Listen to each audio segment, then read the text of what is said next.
kita kayaknya bener deh. Bang kenapa? Ini anaknya ketemu bang, alhamdulillah selamat. Udah sehari lebih tapi masih selamat itu? 2 hari lebih. 2 hari lebih masih selamat? Masih selamat. Almarhumah yang pas saya evakuasi di rumah 2 tingkat itu. Dan datangnya pun dengan posisi terakhir saya lihat dia yang tertimpa kayak gitu. Dan dia jalan ke arah saya itu lewat ngerangkak pakai tangan.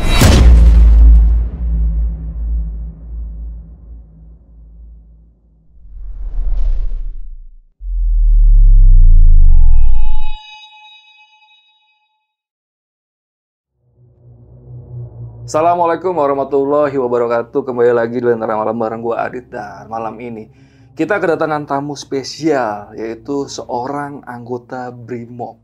Di sebelah gue ada Mas Agung. Mas Agung, apa kabar Mas Agung? Kabar baik, alhamdulillah. Wah, ini kan Mas Agung anggota Kesatuan BRIMOB ya? Ya.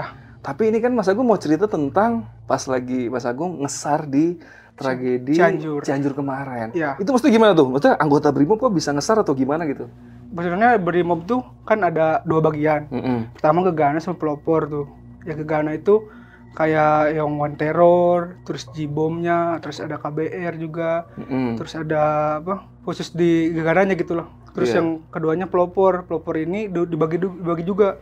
Ada yang ke perhutan, terus ada juga yang ke PHH-nya kayak kalau demo gitu, yang anti anarkis yang kayak gitu. Yang terakhir ini ada yang ke SAR. Nah, yang di SAR ini khususnya 1 batalion, peraturan yang sekarang ada batalion D. Dia itu batalion Delta yang khusus menangani kayak SAR gitu. Berhubung kita lingkupnya Mabes ya, lingkup Mabes, nah kita ini punya untuk sekarang ada 4 sebenarnya, 4 resimen. Cuman yang diaktif itu 3 resimen, 1, 2, sama 3. Dan setiap resimen itu punya data force-nya masing-masing, jadi tim SAR-nya masing-masing.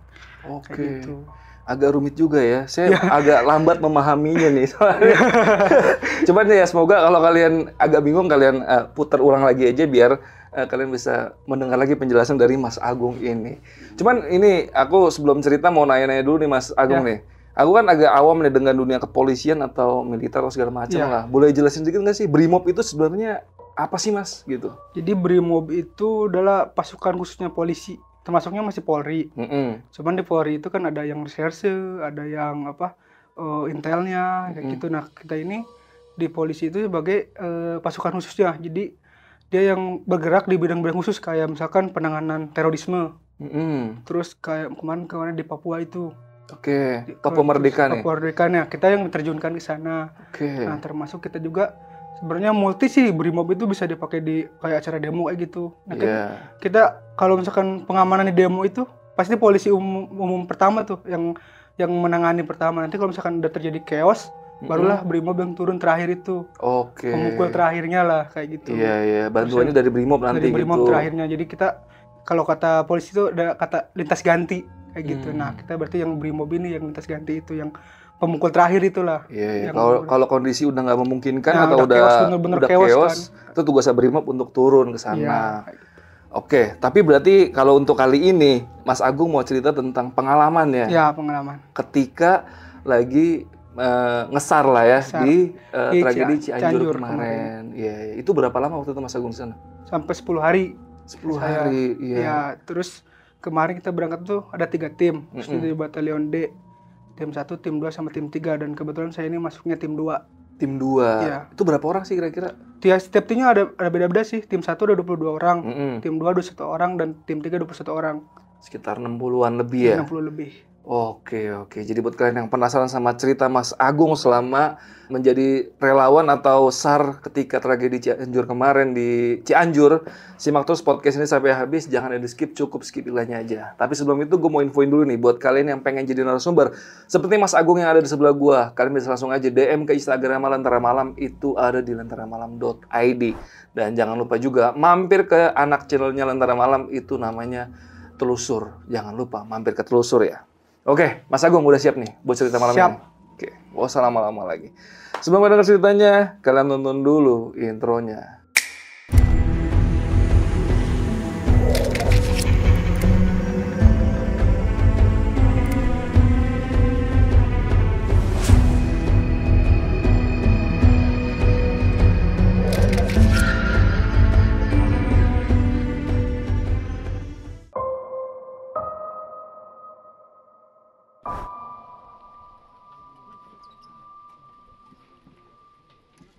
Ya jadi pas kejadian tanggal 21 November itu kan kita sebenarnya udah dari awal-awal tuh udah kayak ada firasat. Yang tadinya kita cuman apel, latihan.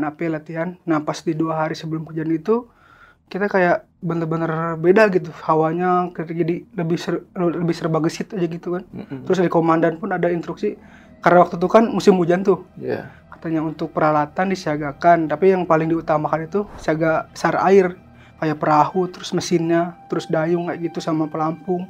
Jadi yang utamakan bos itu soalnya karena cuacanya hujan biasanya kita suka dikirim kan buat kayak banjir ya. Nah, tiba-tiba anak-anak tuh kayak mikir, kayaknya kita harus siapin yang lain deh katanya. Kan kita dikasih tuh mobil SAR terbatas. Nah kita waktu itu gak tahu kenapa alat-alat SAR kayak cangkul, mesin, terus mesin potong, terus mesin yang apa buat ngebor gitu. Tiba-tiba dimasukin ke mobil tuh katanya. Gak tahu takutnya ada pohon tumbang kah apa, ada longsor kah apa, kayak disiapin aja kata. Udah disiapin tuh. Apel biasa kan kayak biasa gitu, pagi apel, terus latihan sampai jam 11 jam 10-an. Terus lanjut lagi nanti apel siang jam 3 kayak gitu selama 2 hari kayak gitu masih. Nah pas hari H ini tiba-tiba anak-anak tuh mampir nih mau mampir ke rumah. Ya ke rumah pas abis apel sama latihan tuh istirahat langsung ke rumah saya gitu. Bareng-bareng ada 5 orang lah yang benar-benar dekat sama saya. Cuman itu sebenarnya kayak ada letting kayak gitu. Yang benar-benar dekat sama saya 5 orang. Ya kita bang katanya saya mau ke rumah abang dulu. Ya udah ayo kayak gitu. Saya masuk ke rumah tuh. Mereka lagi pada tiduran istirahat siang kan. Tiba-tiba jam 1:30 kan kejadian tuh. Kita pada keluar semua, pokoknya benar-benar pada keluar. Langsung di HP itu pada bunyi semua katanya. Ini ada gempa. Langsung persiapan tim yang kemarin disiapkan langsung persiapan bawa ransel 17 item katanya. Langsung kita persiapan berangkat. Saya pikir kan kalau ini pasti besoknya nih. Kita santai-santai aja. Jadi barang-barang tuh ya udah yang biasanya kita bawa aja buat apel. Kita berangkat di sana. Ternyata pas kita apel jam 3 itu kita harus berangkat langsung ke TKP pada hari itu. Oke. Bener-bener harus siap. Gila nih bawa barang kan cuma buat paling 6-7 hari doang, semingguan lah. Gitu soalnya baju cuma bawa 1 tuh. Terus baju dalam kayak gitu cuma persiapan 7 hari itu aja. Ya mungkin sampai lebih dari 7 hari kan. Berangkat, nyampe sana kita pikir ini mungkin gempanya kecil nih. Soalnya pas pertama masuk Cianjur itu masih ada lampu. Cuman retakan-retakan di bangunan itu cuman kayak kecil gitu, nggak ada yang sampai roboh. Pas pertama masuk Cianjur itu. Nah pas nyampe udah azan maghrib, nyampe Polres. Dan ternyata di Polresnya itu bener-bener parah. Termasuk ada bangunan yang bolong, atapnya hancur, ada yang lampu udah bener-bener gak ada lampu, listrik udah gak ada listrik. Jadi kita cuman pakai flash HP sama senter yang kita bawa doang. Nah pas maghrib itu kan. Nah pas Isya jam 7-an. Kita disuruh ke PO yang dikasih pertama tuh, tempat pos pertama kita bikin di sana di Cianjur. Dan kita pikir itu kita dikasih istirahat dulu kan, gimana kan? Bilang katanya gak bisa pak, katanya dan udah ada laporan masuk soalnya udah banyak orang yang hilang sama orang tertimbun. Jadi kita harus benar-benar cepet cari di mana titik yang harus kita selamatkan terlebih dahulu kan, gitu. Udah ada jalan sekitar 30 menitan nyampe tuh ke tempat pos pertama kali kita di sana. Pos itu di sana itu masih berjalan, pabrik penggilingan padi. Cuman dalam keadaannya tuh udah hancur karena gempa itu. Terus jadi posisinya tuh rumah itu kan 2 lantai tuh. 2 lantai terus ada kayak buat pengeringan padi gitu, space yang agak luas itu kan. Kayak buat keringin padi sama buat jemur padi gitu ya. Jemur padi. Terus ada juga kayak tempat lumbung penyimpanan padi gitu. Ke sana sama nanti belakangnya tuh ada bangunan lagi tempat penyimpanan padi juga sama. Dan karena di sana kita nyampe pas waktu masuk itu emang pertama kali udah kecium bau amis. Itu benar-benar kayak bau anjir gitu kan. Terus pas saya lihat ke sebelah depan tempat truk berdiri itu parkir, di sana tuh emang ada kayak genangan yang darah kayak gitu. Nah kita tuh masih tanda tanya ini darah tuh darah orang selamat, orang meninggal, atau darah hewan yang kegencet juga nih. Soalnya masih kecil gitu, nggak terlalu besar. Kita awalnya masih tanda tanya tuh, belum ketahuan kan siapa. Ceritanya ya udah deh kita, karena waktu itu benar-benar kepet waktu tuh, kita diriin tenda jam 7 malam lah, udah bisa jam 7:30. Kita diriin tenda 2, terus kita parkir barang-barang kita simpen di truk. Waktu itu kita tidur tuh cuma di tanah doang. Soalnya kan itu tenda tuh belum layak pakai lah gitu, baru berdiri doang nih, belum layak pakai. Iya, Jadi kita istirahat tuh buat di itu udah tidur di tanah lah. Jalan keluarnya kan biar gampang juga, soalnya katanya pagi kita berangkat. Ternyata jam 8 malam itu ada dari warga sekitar udah ngasih ini ke posko itu bahwa ada yang harus diselamatkan terlebih dahulu. Waktu itu laporannya ada 7 orang yang tertimbun di madrasah. 7 orang. 7 orang yang tertimbun di madrasah. Nah, harusnya sih tim saya yang berangkat pertama itu, soalnya dari PO pertama yang diberangkatkan itu tim 2 langsung ke tempat yang harus dituju itu.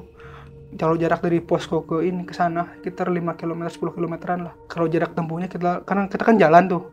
Soalnya kalau pakai mobil udah nggak bisa akses kan. Soalnya udah banyak bangunan atau gitu, jalannya sempit. Kalau mungkin ada mobil pasti macet lah intinya. Iya. Kita jalan.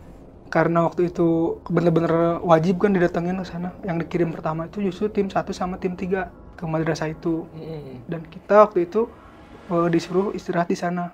Diperintahkan istirahat di sana. Beristirahat, jadi kita tidur lah udah kayak adanya, mau ada itu kresek, mau itu kardus kan, yang penting ada buat kita tidur, mau kepala aja yang penting jangan kotor kepala kan. Tidur, ceritanya saya tidur di depan truk tuh yang bangunan lantai 2-nya udah roboh, yang menurut saya aman tuh, soalnya kan udah roboh tuh, gak mungkin kayak ini lagi. Cuman emang bau amis itu gak pernah hilang sepanjang tempat itu bau terus gitu. Bau terus, emang dari awal nyampe sampai saya istirahat di sana bau amis itu masih tetap ada. Dan keadaan saya tuh benar-benar gelap, gak ada lampu sama sekali kecuali flash sama senter itu. Sama kan itu di pinggir jalan tuh. Selama 24 jam ambulans itu gak pernah berhenti. 24 jam dari pagi ke pagi lagi tuh ambulans gak pernah berhenti, bunyi terus. Lalu lalang kayak gitu. Nah udah gitu 1:30 ceritanya, kan udah pada tidur tuh, yang lain udah pada berangkat kan, yang 2 tim itu. Istirahat lah tim saya, tidur 1:30. Ya ceritanya mau buang air kecil nih, keadaan itu di sana tuh Cianjur tuh bener-bener dingin. Bener-bener dingin. Terus karena kalau malam panas, kalau siang panas, kalau malam bener-bener dingin. Paling itu jarak dari tempat tidur saya sama tempat saya buang air kecil tuh 10 meteran lah, nggak terlalu jauh. Di tempat tidur kita itu bekas panen jagung kayak gitu. Nah ada kayak bubuk gitu, bubuk kecil. Nah saya buang air kecil tuh di belakang gubuk itu. Pas saya beres buang air kecil, saya mau balik lagi ceritanya tuh ke tempat tidur saya. Balik lagi pas saya lihat, kok ada genangan darahnya tuh makin luas. Kok makin luas ya? Terus ada yang, kan itu atas ke bawah tuh, jadi kayak agak ngalir gitu darahnya itu, darah itu. Kok jadi banyak? Kayak pemikiran saya itu kan takutnya masih ada orang tuh yang kejepit langsung kena lagi, mungkin takutnya luka ngelebar gimana gitu. Nah pas itu kebetulan ada deleting saya bangun juga. Saya tanya tuh, "Dek mau kemana?" "Ini bang, saya mau buang air kecil juga." "Udah buang air kecil dulu, nanti antar abang ya." "Kemana bang?" "Ke bangunan sana." "Abang lihat ada kayak darah genang gitu, takutnya masih ada korban, kita selamatin. Kalau bisa bangunin yang lain kalau masih ada," bilang kayak gitu. Ya udah bang, dia buang air kecil tuh. Beres agak lama kita balik lagi ke sana. Kita masuk tuh ke bangunan yang kita lihat genangan darahnya itu. Kita masuk, pas kita nyampe sana, padahal itu kan jaraknya sebenarnya 10 meter doang kan, nggak terlalu jauh. Tiba-tiba ya genangan yang pertama, darah yang pertama itu aja hilang. Bener-bener nggak ada. Dan yang lihat itu bukan cuma saya, tapi sama dia juga. Pas kita waktu buang air kecil tuh dia lihat juga. Ya bang, katanya netes-netes. Pas disamperin nggak ada. Pas disamperin itu cuma genangan yang kecil itu. Yang pertama datang. Nah, karena kepercayaan kita kan katanya kalau belum 3 hari atau 7 hari masih ada di sana, mungkin dia mau ngasih tahu aja bahwa ini kayak bekas dia meninggal di sini, jadi jangan terlalu sombong atau gimana kayak gitu. Kita positive thinking aja kan kayak gitu. Ya udah katanya, bang saya mau istirahat dulu. Ya udah lanjut istirahat.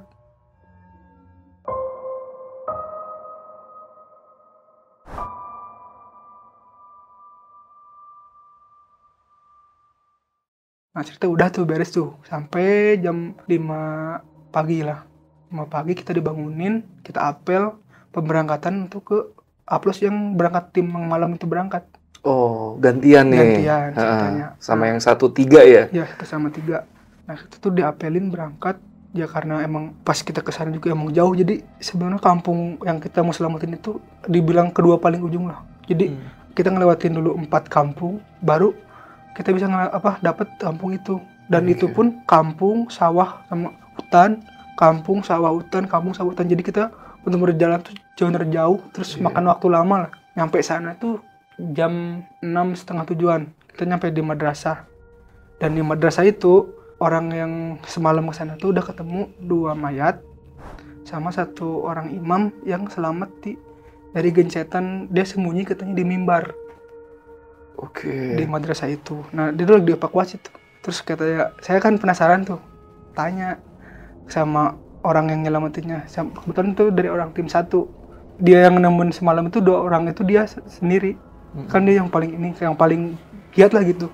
Bongkar-bongkar ini. Katanya pas dipegang kayak kodok-kodok gitu katanya. Ya pegang udah lembek mas kepala katanya. Udah lembek gitu, dan ketemunya itu anak kecil perempuan 2. Yang pertama itu yang sedang dalam posisi sujud. Nah, diperkirakan kan katanya, kata orang yang minta tolong itu emang pas di sana di madrasah itu ada 3 kegiatan, lagi ujian sholat, terus lagi belajar bahasa Arab sama pengajian. Lagi ibadah ya, lagi sholat, lagi belajar agama. Lagi belajar agama. Dan yang pertama ditemukan itu yang sedang sujud. Dia ketimpa langsung dari tembok depan katanya. Dan keadaan posisi meninggalnya pun pas sujud itu, pas lagi sujud itu, dan kepalanya udah nggak bisa diidentifikasi lah kalau ini, soalnya udah hancur katanya. Yang itu. Nah, terus yang kedua itu dia ketemunya di depan papan tulis. Jadi ada bekas papan tulis yang kayak gitu, dan sama kepalanya itu udah lembek semua. Terus posisinya itu kayak berlutut gitu. Berlutut, tapi si badannya tuh udah kelipet gitu. Iya. Jadi udah 2 lipat gitu. Iya. Udah 2 lipat, terus si tangan udah dibengkok, kaki udah patah-patah gitu. Dan tapi alhamdulillahnya tuh mukanya masih jelas, masih bisa keluarga kenali bisa ya? Kenalin kayak gitu. Cuman ya badannya udah kelipat. Jadi pas lagi evakuasi ketemu tuh 2 orang itu, sudah tanya-tanya, adalah datang tuh bapak-bapak itu datang karena waktu itu benar-benar masih pagi. Jadi yang datang ke TKP itu baru ada dari tim kami, dari Brimob itu. Belum ada dari Basarnas, belum ada dari Damkar, dari TNI belum ada. Karena jam 6:30 itu baru ada Brimob aja dari tim itu. Nah, waktu ini karena mungkin yang lainnya mau istirahat ya. Yang tim 1, tim 3 itu dibagilah, kita datang, mereka ada yang sebagian istirahat, ada yang sebagian mungkin masih penasaran tuh, mau nyari, masih penasaran. Soalnya emang bau tuh udah gak enak banget kan. Jadi kalau kita berdasarkan dari penciuman aja, udah nggak bisa lah. Soalnya bau bangkai itu udah mungkin udah lewat 1 malam ya. Malam, jadi udah baunya udah beda. Apalagi ini genangan darahnya udah banyak. Iya kan, infonya juga 7 orang yang hilang ya. Baru ketemu 2, selamat 1. Selamat 1, berarti masih ada 4 orang lagi. 4 orang itu. Lagu saya kan cuma 21 orang tuh. Karena kita kekurangan alat juga. Akhirnya kita dibagilah 2. Yang 11 orangnya ngelanjutin nyelamatin bapak-bapak itu. Kakek-kakek itu yang masih terhimpit itu. Yang 10 orangnya ikutlah sama bapak-bapak ini. Katanya di sana tuh dilaporin. Jadi 7 orang itu belum tentu mas. Soalnya yang 1 orang ini nggak tahu di rumah yang mau kita tuju ini, nggak tahu yang di pengajian ini. Jadi kita belum tahu nih yang di dalam itu berapa orang, di dalam rumah yang kita tuju ini berapa orang. Nyampe sana jam 8-an, karena posisi pas kita lihat itu, kita ini kalau pakai alat segini nggak tahu besok atau lusa baru beres nih. Soalnya kita cuman bawa gergaji yang buat besi gitu, terus bawa palu 2 sama skop 1 sama cangkul 1. Sedangkan keadaan kan rumah yang 2 lantai. Iya. Terus kalau rumahnya namanya di kampung biasanya gede-gede kan. Dan itu tuh bener-bener kayak rumahnya itu kalau gempa kalau yang lain, rumah yang lain ya, runtuhnya tuh ke kiri, ke kanan, atau enggak ke depan, ke belakang. Karena rumah ini tuh beda, jadi pondasi bawahnya mungkin kurang, tapi pondasi atasnya mungkin masih bagus, jadi bers langsung masuk ke dalam. Ke bawah. Mungkin diperparah sama yang kita lihat itu kan jarak yang di depan tuh katanya, kan sawah tuh, sama ini kayak kolam ikan kayak gitu. Ada 2 kolam ikan di depan sama di pinggirnya itu, di jalan. Itu kayak maju 200 meter ke depan. Jadi yang tadinya rata, jadi gini anjlok, dan itu maju tanahnya kayak di ekskavator gitu. Iya. Sama kayak mesin, cuman ini alami bener-bener maju tanah itu. Geser gitu ya? Ya 200 meter. Bilang mungkin ini gara-gara mungkin titik gempanya di sini nih. Iya. Cuman kayak gitu tuh, makanya ini rumah ini sakini bagusnya bisa sampai ambruk kayak gitu.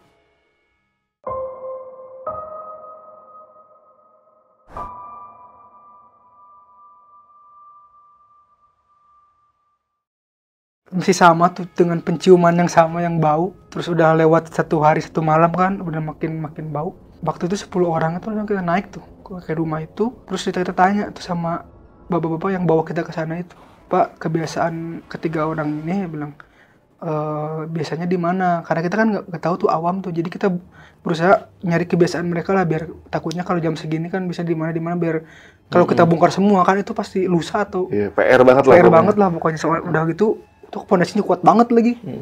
Kayak gitu. Ya udah, katanya biasanya si ibu ini diamnya tuh di warung kalau jam 1:30, jam 1, jam 12-an itu katanya di depan. Kalau si nenek ini biasanya diamnya di tangga, katanya di tangga mau ke atas itu lantai 2. Suka duduk di sana. Si dedenya itu biasanya di depan. Dede itu biasanya di depan, katanya. Kalau nggak di depan, di lantai 2 di atas di kamarnya ada lagi. Pas pertama kali itu kita inisiatif tuh buat nyelamatin yang paling deket itu. Soalnya kan ada yang lain masih ada tembok nih. Kita masuk ke rumah itu, kita ngambil yang tengahnya biar kita kan berarti ngasih celah loh, biar kita misal ada yang 1 orang atau 2 orang yang masuk biar bisa lihat gitu kan. Biar kita misalkan gampang nih mau apa posisi sebelah mana. Ya kita putusin buat ngebongkar yang tengah. Lantai yang tengah tuh kita bongkar sampai 2 kita bikin lubang yang buat orang masuk lah. Dan ternyata pas ke sana itu kita nggak lihat apa-apa karena keadaan di bawah itu benar-benar gelap. Cahaya nggak masuk lah ya. Nggak masuk lah pokoknya. Terus kalau misalkan kita maksain buat ngirim 1 atau 2 orang, takutnya ada gempa susulan malah nambah korban kan. Nggak mungkin juga. Jam 2 datang lah tuh dari Damkar sama dari Basarnas. Sama dari TNI, bukan Damkar, ada Basarnas, baru TNI sama Damkar. TNI sama Damkar datang lo, bantulah sepertinya. Masih sama karena mungkin mereka juga bukan orang yang ahli dalam kegiatan pencarian mungkin ya. Jadi masih kayak awam. Ya udah kita cari, jadi dibagi 3 tuh. Kita ada yang nyari depan, nyari tengah, sama nyari belakang. Kita bongkar di bangunan itu. Udah mau setengah beres tuh, sama atap-atapnya udah diturunin. Baru jam 3:30 datang dari Basarnas. Oke. Ahlinya nih ya. Ahlinya tuh bilang. Kita tuh udah kayak nunggu banget nih Basarnas, soalnya dari pagi sampai kita mau maghrib lah 3:30 kan udah sore banget ya. Udah sore banget lah. Belum nemu apa-apa nih. Ya udah ada Basarnas. Nah, dari Basarnas itu yang jadi pelajaran buat saya juga mungkin ya, buat tim-tim saya juga nantinya. Dia tuh tanya tuh akses keluar. Oke. Jadi ditanya, Pak, katanya akses keluarnya sebelah mana? Ada 2 katanya, tapi yang akses yang satunya udah ditutup permanen katanya, nggak mungkin dipakai keluar masuk, soalnya udah ditutup sama padi-padi gitu, karung-karung padi katanya, yang mungkin buat persiapan berapa tahun ke depan kayak gitu mungkin. Kalau soalnya di sana tuh masih suka nyimpen padi yang berapa tahun panen, baru disimpan, baru nanti kalau butuh baru dijual atau mungkin di ini. Sama di paling pintu depan, yaitu deket tempat jualan almarhumah ini. Pas baru angkat apa, kayak pagar yang dari atas itu, pintu pagar yang dari atas warna hitam, sama diangkat kresek, ketemu lah kepala. Langsung ketemu ya. Langsung ketemu kepala. Masuk akal soalnya ya. Akses orang pasti ada bencana lari pasti ke situ dulu. Pasti nyari jalan keluar lah. Lari pasti nyari jalan keluar. Pas di sana ketemu kepala, langsung bilang alhamdulillah. Nah, PR selanjutnya itu karena si ketebalan lantai 2 ini 35 cm ya. Kita pakai martil pun itu butuh waktu sekitar 2 jam 3 jaman. Setengah mati tuh 35 cm. Jadi kita bongkar-bongkar tuh cuman buat ngeluarin jenazahnya itu. Kita bongkar sampai jam 5:30 maghrib lah. Baru jenazah itu keangkat. Satu nih ya? Satu. Dan itu tuh jenazah si ibu, anak dari neneknya itu sama ibu yang anaknya yang 3 orang itu, yang diperkirakan 3 orang di sana kan. Iya. Diangkat lah. Terus yang bikin kita beda tuh, pada hari itu bener-bener udah malam, terus kita juga denger isak tangis keluarga juga gitu kan, gak tega juga. Terus itu udah bener-bener kayak kaku. Si mayat itu kaku, dan keadaan posisi ditemukannya itu kepala udah di bawah, terus tangan kayak gini nih, terus kaki kanan ngelipet sama si kaki kiri lurus. Dan itu pun pas kita masukin kantong jenazah itu, pas diangkat udah nggak bisa dilurusin lagi. Iya. Jadi bener-bener udah kaku aja, nggak bisa gimana lagi. Nah, abis dari itu kita mau kan dibawa sama keluarganya, bawa ke sana. Nah, kita dihadapin nih putusan mau dilanjutin atau gak usah. Kita soalnya udah malam. Yang pertama kan ini masih banyak susulan nih, gempa susulan. Takutnya kita istirahat tiba-tiba pinggir bangunan ada yang roboh atau gimana, malah nambah korban datanya. Terus pencahayaan kan kurang. Kita putusin tuh sebuah tim balik kanan. Tim balik kanan aja katanya. Bang, nggak mungkin aman juga kita kalau lanjut di sini. Yang penting lanjut besok aja katanya. Yang penting kita udah hasil nih 1 orang. Yang saya tahu kan saya nyari tahu tuh dibawa kemana kan mayatnya. Katanya mayatnya dibawa langsung di pemakaman. Oh, sama keluarganya? Sama keluarganya. Karena kata orang sana tuh kepercayaannya kalau orang yang meninggal gara-gara bencana, katanya dia matinya ini jihad, kita masuk jihad juga. Katanya ada sebagai saksi lah bahwa bukti dia meninggal itu di sana itu ya gara-gara meninggal bencana, katanya langsung dikuburin. Tapi katanya ada juga yang bisa ngelurusin, katanya udah meskipun jujur saya itu waktu saya pegang mayatnya itu udah keras, nggak saya tarik-tarik, susah banget lurusin. Jadi kita pun mau kayak kasihan mau gimana, terus gitu ya udah kita tutupin aja pakai selimut biru yang kita temuin di rumah itu, terus masukin ke kantong jenazah, dia bawa keluar kayak gitu. Dan katanya karena rumahnya tuh depannya tuh deket, paling 200 meter tuh langsung pemakaman umum, jadi kita sempat lihat juga, sempat datang juga ke penguburannya kayak gitu. Nah terus tim saya yang teringin di sana semua dipanggil buat apel. Nah di sana tuh saya dengar, karena jadi saya saling bagi informasi kan, kita dibagi beberapa tim nih. Jadi yang di madrasah itu ketemu lagi tuh, kan ada 7 kan, yang 2 orang udah meninggal itu selamat. Nah yang ketiganya ini juga ditemuin. Jadi di sana di madrasah itu cuma ada 6. Cuma ada 6. Ketemunya gimana tuh yang 3? Yang 3 itu katanya ada gak begitu jauh dari mayat-mayat yang lain. Jadi ada yang lagi di sholat itu juga ada 2. Jadi pas di depannya sholat itu ada lagi katanya. Ada lagi. Terus yang di belakang ada, jadi itu tuh madrasah itu 4 ruangan ya. Ruangan 1, ruangan 2. Terus di sini ada kayak gitu ruangan yang selamat itu. Nah di belakang ini ada ruangan yang paling banyak tuh 2-nya di sana katanya. Ketemunya itu. Terus kita kan ada tanya tuh, berarti di madrasah kan udah gak ketemu tuh 1 orang lagi. Berarti kesimpulannya ada di rumahnya katanya. Kalau di madrasah nggak ada, berarti ada di rumahnya. Nah kayak gitu udahlah bertukar informasi. Terus nanyain gimana keadaan jenazah, ya sama aja katanya mas.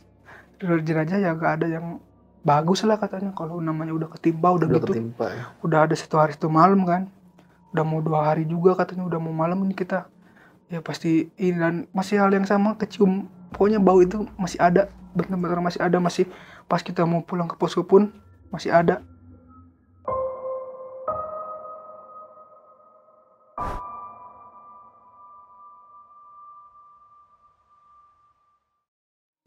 Nah ceritanya jam 8 tuh pengecekan tuh, jadi semua tim dikumpulin. Jam 8 malam? Jam 8 malam, persiapan mau pulang ke pos yang pertama kita awal nginep.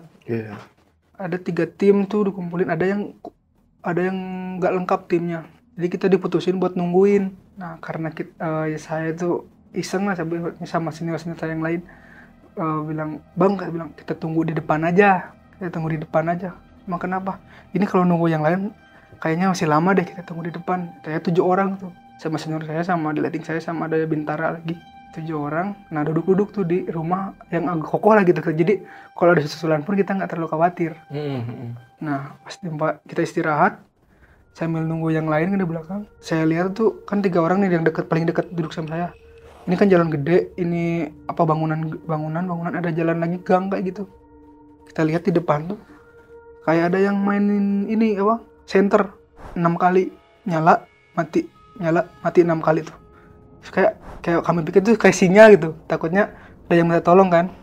Yang lihat itu saya bertiga tuh, saya yang mas ini Bintara sama ada lighting saya. Terus dia nanya, mas, tanya itu ada yang main senter nggak sih? Ya katanya kita lihat dulu aja yuk ke sana, takutnya ada yang minta tolong atau gimana. Samperin lah ke sana 3 orang, yang 4 orangnya duduk di belakang lagi ngerokok ngobrol-ngobrol kayak gitu di jalan. Nah pas di sana kita ketemu tuh ada bapak-bapak udah agak tua, nggak terlalu tua tapi udah beruban gitu, dan kepalanya itu berdarah. Terus berdarah ini tuh masih ngalir kayak gitu darahnya tuh di kepala sebelah sini, masih ingat kepala depan bener masih yang kayak ngalir darah terus turun kayak gitu. Tanya sama saya, Pak mau kemana? Saya mau cari keluarga saya, mau cari rumah saya. Lah bilang, Bapak nyari rumah sama keluarga, emang Bapak bukan orang sini? Saya orang sini katanya, cuma saya lagi nyari keluarga saya sama rumah saya. Kayak mungkin pemikiran saya tuh, ini orang sakit nih, bilang harus ditolong dulu, takutnya dia linglung gara-gara shock sampai dia lupa keluarganya, sampai sama ini kan rumahnya. Iya. Ditawarin kan sama kita, Pak udah bilang nanti kita bantu deh cari keluarga Bapak sama rumah Bapak, cuman Bapak ikut kami dulu buat ke kesehatan. barangkali mau diobatin kayak gitu. Dia nolak katanya. Oh nggak usah katanya, Pak, nggak usah Pak, nggak usah, saya nggak mau katanya. Saya mau cari keluarga saya sama rumah saya aja. Ya nanti kita cari, kita bantu, kita tim SAR bilang kayak gitu. Kita bisa tolong Bapak nanti, tapi besok Pak, karena kalau sekarang keadaan kan gelap, nggak mungkin juga lanjut pencarian kan. Gak usah Pak, Bapak aja katanya. Saya masih sanggup kok, di sana di depan ada keluarga saya. Terus kita tanya, Mas gimana nih, mau diarin aja atau gimana? Sama Bintara ini bertiga. Ya udah katanya, gak apa-apa lah, nanti kalau kita kasih tahu aja tempat di mana kesehatan, tempat di mana pos, biar kalau dia malam mau berobat tinggal berangkat. Kasih tahu tuh. Tetap ceritanya udah beres, kasih tahu kan tempat-tempatnya. Baliklah ke sana. Nah, senior saya ini yang lagi duduk-duduk nanya, "Gung, dari mana?" katanya. "Itu Bang, tadi ada yang nyalain senter berkali-kali, nyalain nyala hidup. Kayaknya minta tolong deh, soalnya kepalanya aja berdarah, masih ngalir tuh darah," bilang. Lah katanya, "Orang kalian cuma jalan langsung balik kok," katanya. Gak ngobrol. Sintanya, sumpah demi Allah Bang, saya bertiga loh yang lihat. Bertiga yang lihat cuy. Ini ada liatin saya Bang, sama ini Mas ini bilang, "Iya demi Allah kita lihat." Yang Dori tanya kan, "Iya demi Allah kita lihat." Tanya dia 4 orang ini katanya, "Lihat nggak lu ngobrol sama orang?" Enggak. Jadi mereka berempat nggak lihat, cuma yang lihat ini buat kita bertiga. Dan jaraknya itu nggak jauh Mas, cuma 15 meter, paling jauh juga 40 meter lah dari tempat duduk itu sampai kita ngobrol. Langsung di sana kita kayak langsung inget tuh, wah katanya ini berarti bukan dari kita katanya. Pasti kalau nggak orang yang udah meninggal tertimpa atau gimana, mungkin cari-cari keluarganya kayak gitu. Atau mungkin dia kurang percaya atau gimana. Soalnya emang pas nyampe sana tuh emang bener-bener kita bikin kayak kasihan, terus khawatir juga gitu, keselamatan kita kayak gimana. Soalnya udah gempanya nggak berhenti, ada susulan terus. Udah gitu kalau bunyi gempa itu kan kayak bunyi pohon mau tumbang kayak gitu. Bunyinya tuh geruduk kayak gitu. Terus banyak yang kurang makan, minta makan, kita kasih makan. Bahkan kita pun waktu itu masih makan seadanya yang kita bawa. Udah deh ceritanya beres balik ini udah lengkap, kita disuruh baris lagi buat balik ke posko itu. Ke posko. Nah kebetulan waktu itu kan saya sama Danti itu disuruh jadi dokumentasi kayak gitu. Disuruh bikin laporan. Nah karena waktu itu di perjalanan terus baterai nggak ada tuh.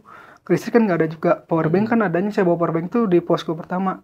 Jadi saya belum bikin laporan. Jadi jalan tuh ya udah nanti bilang, "Bang nanti aja ya bikin laporannya. Soalnya HP saya udah mau mati," bilang. Dia di depan. Ya udah katanya, "Yang penting kamu laporin ke saya nanti biar saya terusin lanjut ke komandan," gitu. Ya udah jalan sampai sana tuh jam 10:30. Dari pas kita berangkat sampai ke pos itu agak lama emang, soalnya kita banyak berhenti di kampung-kampung yang lain. Kayak kita kalau ada makanan kita kasih makan, kalau ada kayak obat-obatan kita kayak obat-obatan kayak gitu. Apalagi kan malamnya dingin banget, sana tuh banyak bayi. Jadi malam tuh suara ambulan, suara tangisan bayi, terus bau amis itu pokoknya campur semua. Pokoknya selama kita perjalanan dari kampung yang kita evakuasi sampai ke posko itu. Ceritanya nyampe tuh jam 10:30. Dan saya itu saking capek lupa sampai buat bersih-bersih gitu. Jadi kan kalau katanya kalau kita habis lihat mayat, habis lihat korban kayak gitu tuh harusnya bersih-bersih dulu kan baru tidur, baca doa kayak gitu. Nah saya itu lupa habis tidurnya itu nggak bersih-bersih sama nggak baca doa.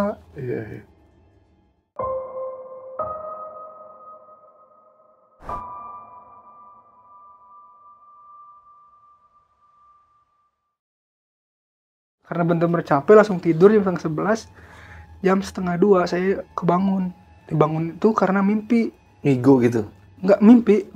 Jadi saya bangun, saya sadar bahwa itu saya mimpi, saya sadar itu saya mimpi. Soalnya saya kayak mimpi tapi saya sadar gitu bahwa yang datang ke mimpi itu almarhumah yang pas saya evakuasi di rumah 2 tingkat itu. Yang datangnya yang ibu itu yang datang ke mimpi saya. Dan saya sadar di mimpi itu saya bahwa ibu itu udah meninggal, dan datangnya pun dengan posisi terakhir saya lihat dia yang tertimpa kayak gitu, dan dia jalan ke arah saya itu lewat ngerangkak pakai tangan, dan posisi kakinya masih sama, lurus sama bengkok. Oke. Masih sama kayak gitu, dan dia ngomongnya masih Sunda, cuman saya ngerti kan, saya artiin aja langsung. Nah dia ngomongnya, "Tolongin anak saya itu nggak jauh dari saya. Kalau nggak di belakang saya, di kamar di sebelah kiri, depan. Di mimpi itu. Oke. Di mimpi itu kayak gitu. Saya bangun tuh nggak bisa tidur lagi. Cuman bisa istighfar terus baca kayak baca surat-surat pendek lah gitu bener saya, soalnya kayak nyata banget di mimpi itu, kayak bener-bener saya didatengin sama ibu itu. Nah nggak lama, 2:30 tuh teman saya kan kebangun juga tuh. Pas kebangun saya tanya, Mas kenapa kebangun? Saya mimpi gitu. Kan dia tuh orang Makassar kan, bilang saya mimpi kata, saya datangin ibu itu kata. Cuman yang saya ingat tolongin sama anak saya kata. Yang saya ingat kata-katanya itu. Soalnya dia datang pakai bahasa Sunda, saya nggak ngerti kata. Cuman yang saya ngerti itu tolongin sama anak saya. Oh, berarti Mas sama didatangin juga. Nah pas subuhnya kan kita tuh udah dikasih lagi tuh buat berangkat lagi paginya. Yang tidur di sebelah saya juga, di bawah saya itu cerita lagi, katanya, Bang, abang mimpi nggak malam katanya. Mimpi apa? Saya didatangin ibu itu katanya, yang saya kemarin kita temuin di sana kan. Oh, kamu mimpi juga? Ya, saya mimpi juga. Akhirnya yang tim saya itu kan tidur bareng tuh 5 orang tuh. Nah, yang 3 itu mimpinya sama. Kayak ngasih pertanda, kayak buat kita tuh nolong anaknya dia. Oke. Dan waktu itu udah kayak yakin udah kita laporin aja ke Dantim biar Dantim yang ngasih keputusan buat kita lanjut atau enggak ke sana. Dan kebetulan banget nih kita tuh dikasih CO yang sama di lokasi kemarin itu buat ngelanjutin nemuin itu. Cuman karena waktu itu saya disuruh berangkat lagi ke desa yang lain tuh, saya kan dipilih berempat buat bawa motor trail. Karena waktu itu saya dekat sama Dantim, saya suruh berangkat sama dia ambil lagi, soalnya ada laporan masuk 1 orang meninggal belum ke evakuasi. Makanya saya suruh ngecek 4 orang itu kebenarannya bener nggak ada yang perlu bantuan evakuasi. Jam 10 siangan ada telepon lah dari adik letting saya itu sama dari yang Mas Bintara itu, katanya, Bang ini yang mimpi kita kayaknya bener deh kata. Bang kenapa kata? Ini anaknya ketemu Bang, alhamdulillah selamat. Wah, selamat, anaknya selamat katanya. Serius, alhamdulillah serius selamat anaknya. Ya, dia langsung nangis pas kita temuin, dan bener katanya posisinya pas banget yang dikatain di mimpi itu, di kamar kiri depan. Ketemunya itu. Udah sehari lebih tapi masih selamat itu. 2 hari lebih. 2 hari lebih masih selamat. 2 hari lebih masih selamat katanya. Ya alhamdulillah katanya. Terus saya bilang, ya udah lanjutlah pencarian, soalnya kan belum ketemu tuh neneknya itu. Ada 3 orang, berarti udah pusing, berarti di rumah tuh ada 3 orang, soalnya kan 1 selamat tuh. Dan neneknya belum ketemu. Ketemunya itu jam 2 sore. Dan bener di tangga yang bisa kata bapak-bapak yang kemarin tolong ke kita itu, di tangga sebelah sana. Dalam keadaan posisinya tuh udah kehimpit sama tangga itu. Wah. Si ibu yang datang ke mimpi nggak nyebut tolongin neneknya mungkin karena udah meninggal. Nah, tuh yang saya pikir itu mungkin kenapa dia kata dibilang keselamatan anak saya itu, mungkin dia tahu anaknya selamat tapi ibunya enggak. Ya. Kayak gitu. Jadi dia kayak ngasih kode buat cepat-cepat selamatin anak saya, masih kuat mungkin kan, udah 2 hari lebih juga. Iya, nggak makan nggak minum. Udah gitu penciuman baunya bener-bener bau inilah, bau amis kayak gitu, bau ini. Terus kejepit sama itu juga kan, kasur kayak gitu sama tembok-tembok yang lainnya. Habis itu kan saya balik tuh ke pos, sempat viral juga sebenarnya di anak itu. Saya pernah lihat waktu itu lagi tengah lihat TikTok itu kan, udah hari ke-6 itu udah ada tuh, udah ada listrik. Dari ke-6 udah ada listrik. Saya buka HP dan lihat anak itu benar selamat, lagi digendong sama bapaknya gitu, sama omnya yang minta tolong. Ternyata yang minta tolong saya itu omnya. Jadi itu adik dari bapaknya itu, dan itu kayak adik kakak ipar lah omnya itu. Kemarin tuh minta tolong tuh buat kakak ipar sama mertua kakaknya itu buat ditolongin itu.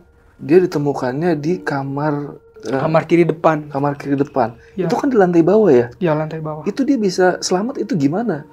Kan ketiban sama yang di atas tuh. Iya. Jadi di kamar dia itu, kamarnya itu masih kamar lama gitu. Kasurnya itu kasur lama. Jadi ada kayak kayu baru kasur. Nah, dia tuh katanya sembunyi bukan sembunyi sih. Jadi dia ketimpa tuh sama barang-barang yang lain.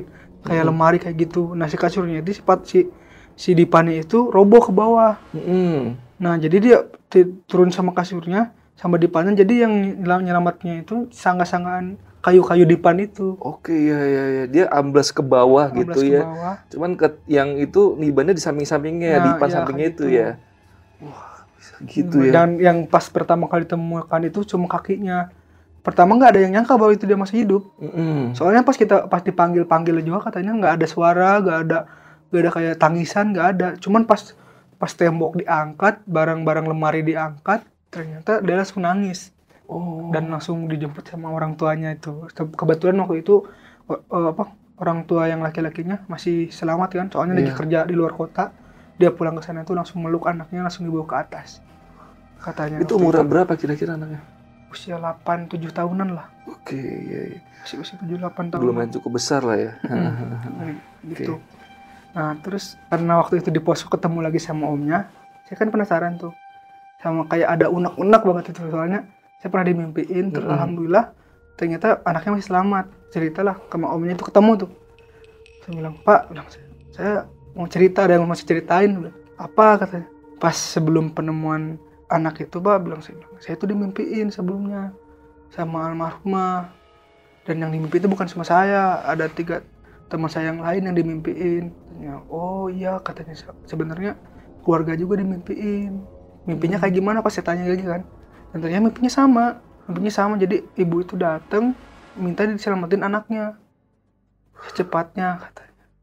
Iya. Kayak gitu. Nah, terus dia bilang lagi ke saya itu, katanya kayaknya dimimpiin itu bukan dari tim om aja, tim yang lain pun iya. Soalnya katanya pas pencarian itu dari Damkar, dari Basarnas, dari TNI, dari Brimob tuh benar-benar fokus di kamar itu depan itu pencariannya. Dan kayaknya dimimpiin itu bukan kita aja, pasti yang lain pun dimimpiin. Iya. Di sana itu.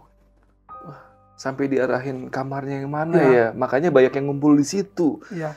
Karena ya siapa tahu dengan mimpi itu benar-benar ada gitu kan, ternyata benar ada. Pada yakin di sana. Terus pas dia bilang lagi si omnya itu, pas dia bangun sadar itu, kan itu keadaan dia nangis tuh katanya. Nangis langsung pingsan. Dibawa ke rumah sakit itu dalam keadaan pingsan. Dan pas dia sadar di rumah sakit, dia tuh ceritain katanya, "Mama gimana?" katanya. Nanya ke bapaknya sama omnya itu, "Mama gimana?" Terus dia nggak ngomong apa-apa. Mama ada katanya. Terus bilang, "Mama ini katanya selama di sana itu ngobrol sama Dede selama 2 hari lebih." Selama dia ketimpa itu dia ngobrol. Tuhan, dia ngobrol sama mamanya. Iya, katanya. Jadi mamanya kata dia tuh masih kedengaran di lorong, kan itu nggak terlalu jauh lah, paling ada 3 meteran lah dari tempat almarhumah sama tempat si Dedenya ini. Iya. Deket banget. Nah, terus masih sempat nanya katanya mamanya itu, "Dek gimana di sana, sakit nggak?" kata ke anaknya itu. Kayak, "Saya sakit mah, ngap, tadi sini ngap, dia udah nggak betah katanya, kuat gitu." Terus saya balik lagi nanya, "Mama gimana?" "Mama baik-baik aja," kata. "Mau bertahan ya, bentar lagi ya," katanya. Kayak gitu selama 2 hari itu kayak gitu ngomongnya. "Tahan ya, bentar lagi ya, ke anaknya itu. Iya. Ceritanya itu. Dan pas akhirnya ya dia tahu bahwa ibunya udah meninggal. Ceritain sama omnya. Nah, kan selama dia di rumah itu nanya terus kan, sampai dia terakhir pas 6 hari itu beres tuh dia masih tanya, katanya ibunya di mana. Nah, mungkin gak ini juga kan, omnya bilang lah ibu udah nggak ada. Oke. Itu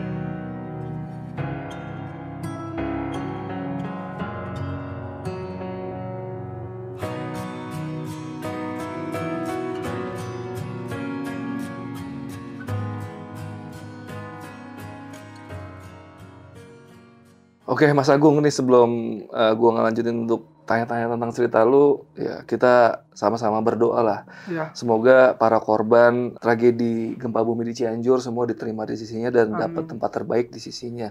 Karena kemarin tuh korbannya cukup banyak juga Mas ya. Banyak 130 atau 60-an, Ratusan pokoknya lah ratusan pokoknya. pokoknya Iya, lebih. iya, iya.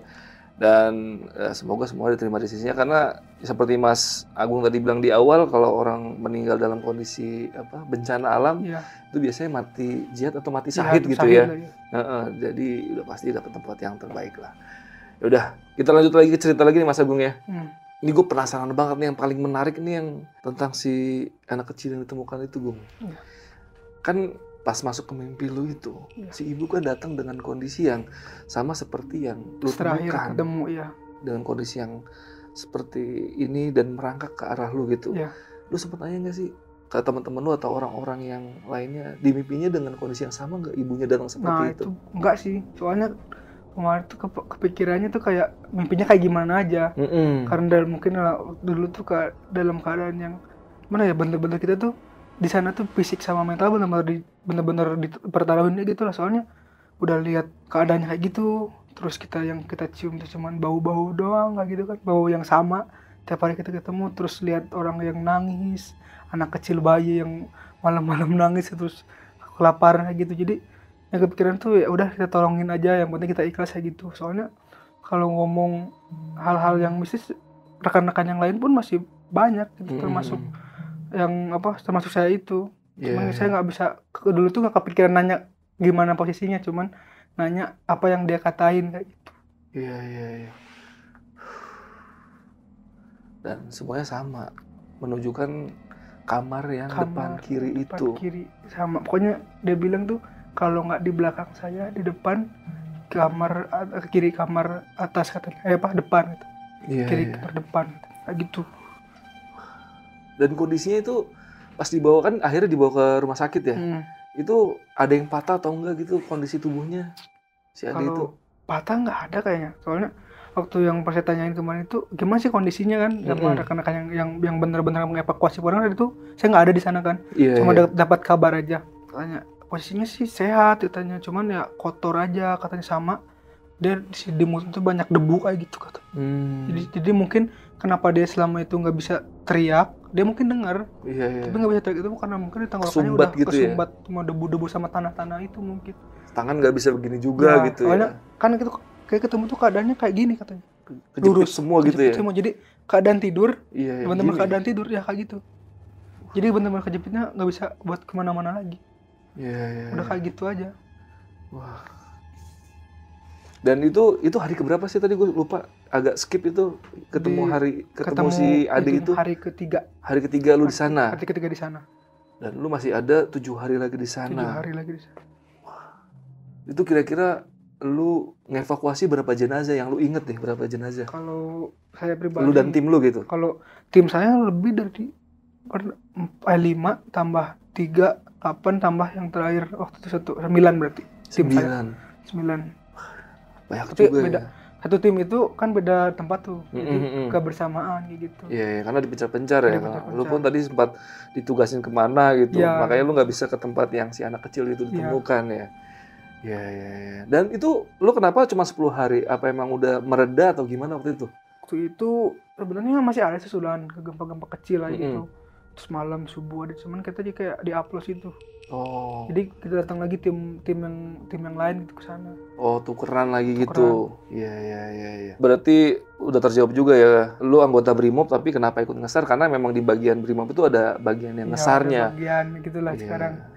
Kalau dikhususkan gitu. Iya, walaupun emang kalau untuk ahli nyasar ya Basarnas yang tahu semuanya kan, ya. Iya, soalnya itu kalau Basarnas kan emang udah nasional tuh sekarang. Iya. Terus di Basarnas juga yang saya tahu kan ada kayak anggota yang TNI kah itu, terus ada yang kayak dari mahasiswanya, ada yang dari polisinya juga, ada yang di Inafis, di Basarnas tuh. Jadi kalau Basarnas tuh bener-bener gabungan tuh. Nah kalau kita tuh kayak ya buat berbantukan tapi fungsinya hampir sama kayak gitu. Iya, dan fokusnya emang untuk mencari orang, rescue gitu ya. Search and rescue-nya kita lah. Soalnya kan kalau SAR itu pencarian dan penyelamatan. Nggak gitu khususnya buat itu. Iya, dan tadi ada tips yang disampaikan sama Basarnas dan jadi ilmu juga buat Mas Agung dan buat kita semua ya. Ketika ada bangunan runtuh itu tadi apa Mas Agung yang dicari? Jalan keluar pertama. Jalan keluar dari rumah tersebut. Akses pertama yang paling deket sama yang mungkin buat jalan keluar lah. Keluar yang bagus kayak gitu buat ini yang mana. Harus cari. Dan itu langsung ketemu. Nah itu. Gak sampai waktu 30 menit. Dari Dari Basarnas langsung kayak dia nanya sama si omnya itu. Akses keluar kemana? Tanya sebelah sini, langsung ya udah ke sana jalan, dibuka doang, langsung ketemu. Ada. Dan itu masuk logika juga kan? Iya, masuk akal emang iya. Pasti yang namanya panik pasti nyari ini jalan keluar. Iya. Dan buat kita yang belum ada ilmu seperti itu ya random aja nyarinya makanya kan. Justru kita fokusnya itu ke tempat di mana sering mereka diam kayak gitu.